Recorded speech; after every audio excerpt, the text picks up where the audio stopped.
Hello friends, welcome to my YouTube channel. आज हम लोग भारत के भूगोल का जो चैप्टर 3 है वो कंप्लीट करेंगे और आज हम लोग पढ़ेंगे इसमें से मिट्टियों के बारे में, भारत की मिट्टियों के बारे में। और इसके पहले हम लोग 2 चैप्टर कंप्लीट कर चुके थे। आज हमारा है तीसरा चैप्टर और हमारे चैनल में सभी सब्जेक्ट की प्लेलिस्ट सीरीज वाइज बनाई गई है। जो लोग नए हैं जाकर देख सकते हैं और अगर वीडियो अच्छा लगे तो चैनल को सब्सक्राइब करें, वीडियो को लाइक करें, कमेंट करें। चलिए देखते हैं हम लोग यहाँ पे भारत की मिट्टियों के बारे में। अब यहाँ पे देखो, पहला पॉइंट क्या हमारा, मिट्टी के अध्ययन के विज्ञान को मृदा विज्ञान कहा जाता है। और इंग्लिश में क्या बोलते हैं? इंग्लिश में बोलते हैं पेडोलॉजी। अब यहाँ पे पेपर में कुछ अगर देखो, मिट्टी से तो समझ ही जाओगे ना कि मृदा विज्ञान कहेंगे मिट्टी के अध्ययन को, लेकिन पेपर में जो पूछा जाता है क्वेश्चन, वो पूछा जाता है पेडोलॉजी, कि पेडोलॉजी में किसका अध्ययन किया जाता है या फिर मिट्टी के अध्ययन को क्या कहा जाता है। तो क्या बताएंगे? पेडोलॉजी कहा जाता है। उसके बाद सेकंड पॉइंट हमारा यहाँ पे दूसरा पॉइंट है कि भारतीय कृषि अनुसंधान परिषद ने भारत की मिट्टियों को 8 वर्गों में विभाजित किया है।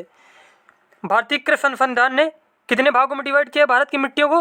8 भागों में। ये भी पेपर में पूछा गया बहुत बार क्वेश्चन कि मिट्टी को कितने भागों में डिवाइड किया गया है। क्या बताएंगे? 8 भागों में।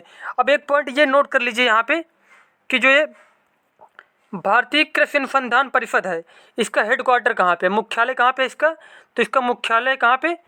इसका मुख्यालय है दिल्ली में। कहाँ? दिल्ली में।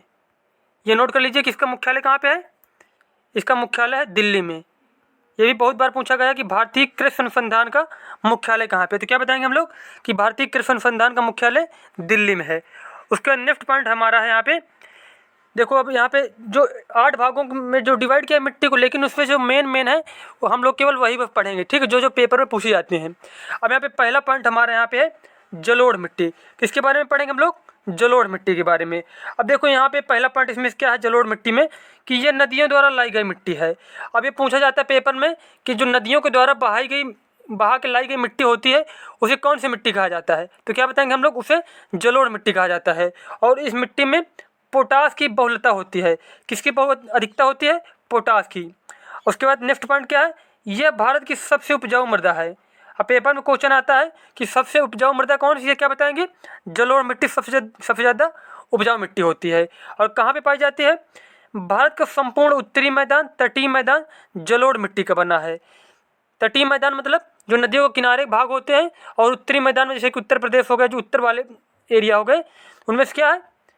ये जलोढ़ मिट्टी पाई जाती है, ठीक है। अब यहाँ पे अगला पॉइंट है कि ये 2 प्रकार की होती है। कितने प्रकार की? जलोढ़ मिट्टी 2 प्रकार की होती है। अब नंबर 1 बांगर, नंबर 2 खादर। कितने प्रकार की होती है? 2 प्रकार की होती है। नंबर 1 बांगर और नंबर 2 खादर। अब पुरानी जलोढ़ मिट्टी जो होती है उसे बोलते हैं बांगर। पुरानी वाली जो मिट्टी होती है उसे क्या बोलते हैं? बांगर।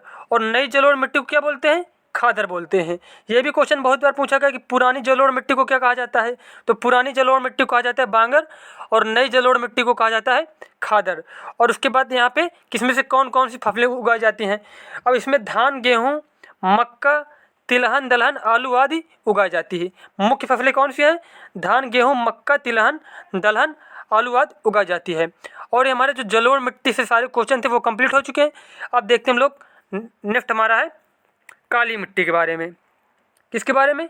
काली मिट्टी के बारे में। अब देखो जलोढ़ मिट्टी का निर्माण कैसे होता था कि नदियों के द्वारा बहाई गई मिट्टी थी, मतलब जल के द्वारा क्या की जाती थी? बहा के लाई गई मिट्टी होती थी। अब यहाँ पे देखो काली मिट्टी में क्या होता है? इसका निर्माण बेफाल्ट चट्टानों के टूटने से होता है। कैसे निर्माण होता है इसका? पेपर में सीधा यही क्वेश्चन आता है कि बेफाल्ट चट्टानों के निर्माण के टूटने से बेफाल्ट चट्टानों के टूटने से कौन सी मिट्टी का निर्माण होता है? तो क्या बताएंगे हम लोग? काली मिट्टी का। और उसके बाद इसका जो काला रंग होता है वो किसके कारण होता है? इस मिट्टी का काला रंग टिटिफेरस मैग्नेटाइट के कारण होता है। किसके कारण? टिटिफेरस मैग्नेटाइट के कारण। उसका नेक्स्ट पॉइंट यहाँ पे, इस मिट्टी में कार्बनिक पदार्थों की अधिकता होती है। किसकी अधिकता होती है? कार्बनिक पदार्थों की। और वेरी मोस्ट इंपॉर्टेंट पॉइंट है, इस मिट्टी को रेगुर मिट्टी के नाम से भी जाना जाता है। सभी पेपर में जो अगर मिट्टियों का क्वेश्चन है, ये हजारों बार क्वेश्चन पूछा गया है कि रेगुर मिट्टी किसे कहा जाता है? तो रेगुर मिट्टी किसे कहा जाता है? रेगुर मिट्टी कहा जाता है काली मिट्टी को। और यहाँ पे नेक्स्ट मोस्ट इंपॉर्टेंट पॉइंट है कि कपास की खेती के लिए सर्वाधिक उपयुक्त होती है, इसलिए इसे कपासी मिट्टी भी कहा जाता है। क्या कहा जाता है? इसे कपासी मिट्टी भी कहा जाता है क्योंकि कपास की खेती के लिए सबसे बेहतरीन होती है। उसके बाद नेक्स्ट पॉइंट क्या है यहाँ पे कि अन्य फसलों में गेहूं, ज्वार, बाजरा आदि को उगाया जाता है। लेकिन मेन जो पूछा जाता है, यही पूछा जाता है कि कपास के लिए सबसे उपयुक्त मृदा कौन सी होती है। क्या बताएंगे हम लोग? काली मिट्टी। अभी देखो कहाँ कहाँ पे पाई जाती है। भारत में काली मिट्टी गुजरात, महाराष्ट्र, मध्य प्रदेश के पश्चिम क्षेत्र, उड़ीसा के दक्षिणी क्षेत्र, कर्नाटक के उत्तरी जिला के दक्षिणी एवं समुद्री तटीय क्षेत्र, तमिलनाडु के सलेम और रामथापू, कोयम्बटूर तथा तिरुनेलवेली जिलों एवं राजस्थानों के बूंदी टाक जिलों में पाई जाती है। अभी जो काली मिट्टी थी उसके बारे में सारे पॉइंट कंप्लीट हो चुके हैं। अब देखते हैं हम लोग नेक्स्ट है हमारी लाल मिट्टी। अब लाल मिट्टी के बारे में जान लेते हैं हम लोग कि इसका निर्माण कैसे होता है। इसका निर्माण होता है जलवायु परिवर्तन के परिणाम स्वरूप रवेदार एवं कायांतरित सेलों के विघटन से। कैसा होता है इसका निर्माण? कायांतरित सेलों के विघटन से इसका निर्माण होता है। अब इसके नेक्स्ट पॉइंट क्या है यहाँ पे कि इस मिट्टी में सिलिका एवं आयरन की बहुलता होती है। किसकी मात्रा अधिक होती है? सिलिका और आयरन की। अब यहाँ पे नेक्स्ट पॉइंट क्या है कि लाल मिट्टी का लाल रंग लौह ऑक्साइड की उपस्थिति के कारण होता है। किसके कारण? Iron oxide. यहाँ पे लौह की जगह पे कहीं पे आयरन का मतलब वही तो होता है, लौह। ठीक है, तो इस मिट्टी का लाल रंग किसके कारण होता है? आयरन ऑक्साइड या फिर लौह ऑक्साइड के कारण। और यह मिट्टी अम्लीय प्रकृति की होती है। कैसी होती है? यह अम्लीय प्रकृति की मिट्टी होती है। उसके बाद नेक्स्ट पॉइंट क्या है यहाँ पे, यह मिट्टी उर्वरता विहीन बंजर भूमि के रूप में पाई जाती है। अब नेक्स्ट पॉइंट, ये जो नेक्स्ट क्वेश्चन बनेगा यहाँ पे कि बंजर भूमि के रूप में कौन सी मिट्टी पाई जाती है, तो क्या बताएंगे हम लोग? लाल मिट्टी पाई जाती है। चूने का इस्तेमाल कर लाल मिट्टी को उर्वरता बढ़ाई जा सकती है। अगर क्या किया जाए, लाल मिट्टी में चूने का यूज किया जाए, उसको मिलावट करके, जैसे कि खेतों में खाद वगैरह नहीं डाली जाती, वैसे क्या किया जाए कि लाल मिट्टी में चूने का प्रयोग करके उसकी क्या किया जा सकता है, जो उपजाऊ क्षमता उसे बढ़ाया जा सकता है। ये समझ लो कि सारे पेपर के क्वेश्चन हैं, सब वही मतलब एकदम नोट्स वाइज बनाया है हमने। ज़्यादा बेकार कुछ इधर उधर के क्वेश्चन नहीं लिए इसमें, जो पेपर में पूछे जाते हैं बस वही क्वेश्चन है इसमें। उसके बाद नेक्स्ट पॉइंट है यहाँ पे, इस मिट्टी में कपास, गेहूं, दालें और मोटे अनाजों की कृषि की जाती है। मेन पॉइंट क्या है यहाँ पे कि मोटे अनाजों की कृषि की जाती है।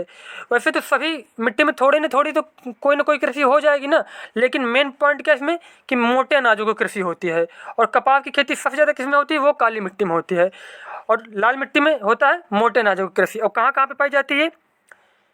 भारत में यह मिट्टी आंध्र प्रदेश और मध्य प्रदेश के पूर्वी भाग, छोटा नागपुर के पठारी क्षेत्र, पश्चिम बंगाल के उत्तर पश्चिम जिलों, मेघालय की गारो खासी जयंतिया पहाड़ों क्षेत्रों और नागालैंड, राजस्थान में अरावली के पूर्वी क्षेत्र, महाराष्ट्र, तमिलनाडु, कर्नाटक के कुछ भागों में पाई जाती है।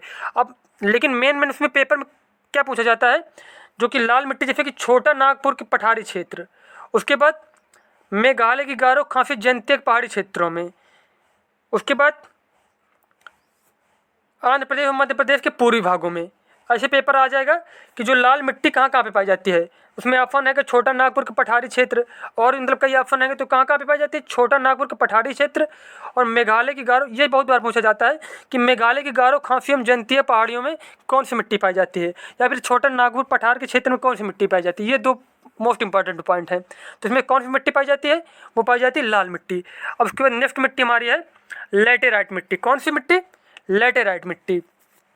अब देखो इसका निर्माण कैसे होता है, पहले हम लोग ये जानते हैं। इसका निर्माण मानसूनी जलवायु की आर्द्रता एवं शुष्कता के क्रमिक परिवर्तन के परिणाम स्वरूप उत्पन्न विशिष्ट परिस्थितियों में होता है। कैसे होता है इसमें?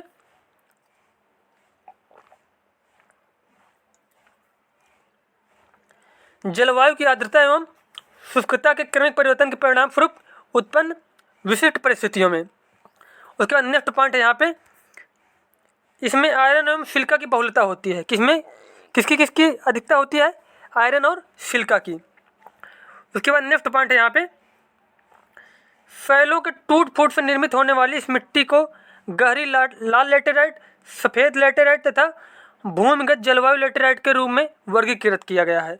अब यहाँ पे लेटेराइट मिट्टी को कितने पार्ट में डिवाइड किया गया? एक ये क्वेश्चन बनेगा, तो कितने पार्ट में डिवाइड किया गया इसे? 3 पार्टों में। कौन कौन सी? लाल लेटेराइट, सफ़ेद लेटेराइट और भूमिगत जलवायु लेटेराइट। ठीक है। उसके बाद नेक्स्ट पॉइंट है यहाँ पे कि गहरी लाल लेटेराइट में लौह ऑक्साइड तथा पोटास की अधिकता होती है। उसके बाद नेक्स्ट पॉइंट क्या है कि इसकी उर्वरता बहुत कम होती है, लेकिन निचले भाग में कुछ खेती की जाती है।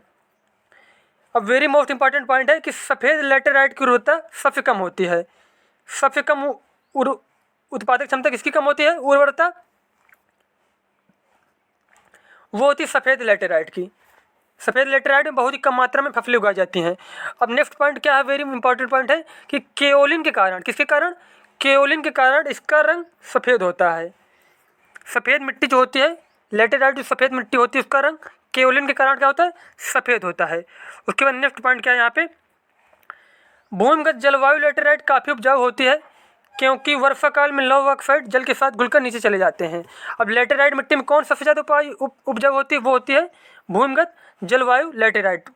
अब नेक्स्ट पॉइंट क्या है यहाँ पे कि लैटेराइट मिट्टी चाय, इलायची एवं काजू की खेती के लिए सर्वाधिक उपयुक्त होती है। अब यहाँ से बहुत ज़्यादा क्वेश्चन पूछे जाते हैं कि काजू की खेती के लिए सर्वाधिक उपयुक्त मिट्टी कौन सी होती है, तो क्या बताएंगे, लैटेराइट मिट्टी। या फिर चाय की खेती के लिए सर्वाधिक उपयुक्त मिट्टी कौन सी है, तो लैटेराइट मिट्टी। और हमारे जो मिट्टियों से संबंधित सारे क्वेश्चन थे वो कंप्लीट हो चुके हैं। और आप लोगों को वीडियो अगर अच्छा लगा तो चैनल को सब्सक्राइब करें, वीडियो को लाइक करें, कमेंट करें। मिलते हैं नेक्स्ट वीडियो में। धन्यवाद।